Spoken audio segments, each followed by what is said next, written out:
ټول عمر موږ داسې تېرو لکه د یو مزدور د یو ورځ غوندې چې سبی راپاڅېږي او کار ته لاړ شي، ستړیاوې تېرې کړي، د شپې راشي، سر کېږدي، ویده شي.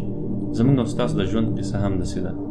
ټول عمر، تېر عمر ته تاسې وګورئ چې څومره مصایب او تکالیف او مشکلات تاسو تېر کړي دي. همدغسې تکالیف، مصایب او مشکلات نور هم په موږ او تاسې باندې را روان دي. په دې ژوند کې هغه خلک کامیابیږي چې څوک د دې مصایبو سره مقابله وکړي، څوک د دې مشکلاتو سره مقابله وکړي. چې کوم خلک د مصایبو سره په مقابله کولو کې کامیاب شول او تر اخره پورې مقابله وکړه، هغه خلک کامیاب دي. چې کوم خلک مصایبو سره مقابله ونه شي کړلی، زړه مات کړي، هغه خلک ناکام دي. موږ تاسې وګورو، یو اهمه خبر دلته یاد ساتئ چې یو حزن، خفګان وي. زړه کله هم خفګان ته مه ورکوئ، کله هم په دنیا کې د دنیا مصایبو ته مه خفه کیږئ. دا زموږ او ستاسې د ژوند یوه اهمه قاعده ده. په چا باندې غربت وي، په چا باندې مسافري هم یو مصیبت دی. د چا بچی مړ شي، په چا باندې قرضی، څوک جیل ته لاړ شي، څوک مریض شي. دا ټول د دې ژوند قانون دی. دا ټول د دې دنیا او د دې مصیبتونو سره د مقابله، دا د دې انسان د ژوند یوه حصه ده. البته خفګان نه دی پکار دې شیانو ته. غریب شولې، غربت ته خفګان نه دی پکار.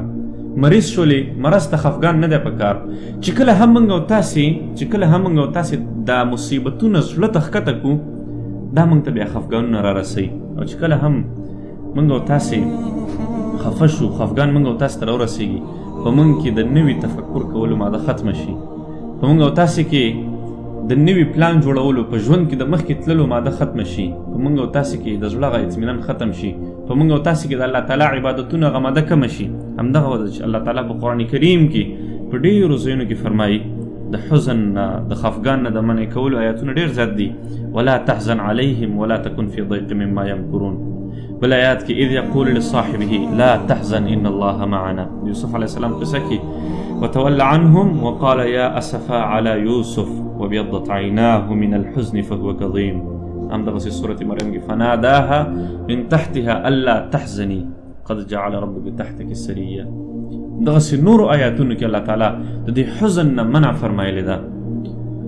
فلهذا ورونو، په دې دنیا کې چې دا کوم مصایب تاسو ته را رسیږي، دا یوازې په تاسو باندې نه دي، د هر چا خپل مصیبتونه دي.